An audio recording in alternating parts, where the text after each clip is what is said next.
सर्वसामान्यांच्या हक्काचा आवाज जागर जनस्थान।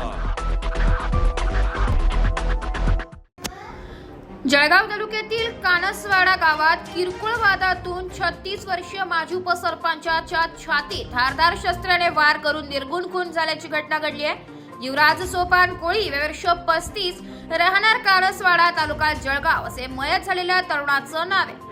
डीवायएसपी कृषांत पिंगळे यांनी घटनास्थळी भेट दिली असून आरोपींच्या शोधात पथके रवाना झालेली आहे।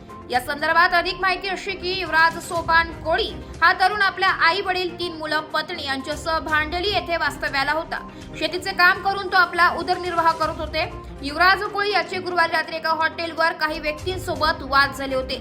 या वादातून अज्ञात 3 जणांनी शुक्रवारी दिनांक 21 मार्च रोजी सकाळी 8 वाजता चाकू आणि चॉपरने वार करून खून करण्यात आला। ही घटना काही शेतकऱ्यांच्या समोर घडल्याने त्यांनी घटनास्थळी तात्काळ धाव घेतली, मात्र तोपर्यंत मारेकरी पसार झाले होते। युवराज कोळी यांना तातडीने शासकीय वैद्यकीय महाविद्यालयात दाखल करण्यात आले। यावेळी वैद्यकीय अधिकारी यांनी तपासून तरुणास मयत घोषित केले। यावेळी नातेवाईकांनी जिल्हा शासकीय वैद्यकीय महाविद्यालयात प्रचंड गर्दी करत आक्रोश केला।